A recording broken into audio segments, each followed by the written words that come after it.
going to flip it to this season to 2025. He has 34 receptions so far, 652 yards, 7 touchdowns. He's averaging around 19 yards per catch. Now, his best game of the season was just last week when they played against West Virginia, where he had 6 catches for 131 yards and 1 touchdown. The most catches that he's had in the game is 6, and he's done that 3 different times. He only has one 100-yard game, which for a player like him is really is a shame because he should be the focal point, especially now. But anyway, the most touchdowns he's caught in the game was 2. That was against TCU. This year, he's leading the receivers, or the receiving room, as I call it, in receptions with 34. He's leading them in yards with 652. He's also leading them in touchdowns with 7. So in 3 years, he has 1,102 yards, 20 yards, averaging 20 yards per catch, and 9 touchdowns. And that's very good with limited snaps because of the injury and playing behind all these NFL wide receivers. So if he stays, he will be the feature. Now I'm going to call it now. He will be the featured wide receiver, and that he will be the number one option. And the reason I'm saying that is not just because of his production, but because of how Juju looks and targeting him. Juju just started last week, as we all know, against West Virginia, where he looked very good. He had more receptions. When I'm saying more receptions, I'm talking about Omarion had more receptions than anyone. He had 6.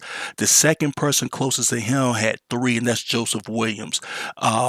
Omarion also led in yards in that game. He had 131 yards. Again, the closest person behind him was Joseph Williams. He had 64 yards. Omarion averaged 21.8 yards per catch.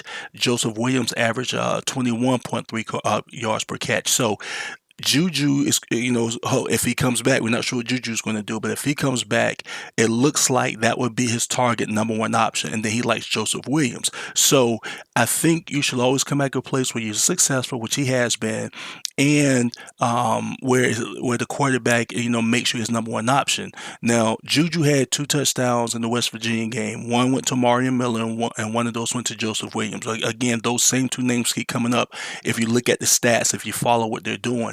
But the biggest sign that shows me that he can be, and he is, Juju's favorite target is after Omarion had a very good catch, but he fumbled the ball. He got a guy came from the side and punched it out. The very next offensive possession that Colorado had, Juju went right back to Omarion, threw him a long touchdown in the left hand corner of the end zone for a touchdown. Very good defense, but very good pass, very good catch, and that shows him that even after he fumbled, he went right back to him. So he believes in Omarion. That's the number one option. And I always say with these players, stay where you're successful. Now, I understand money is going to come because of his production and people, seeing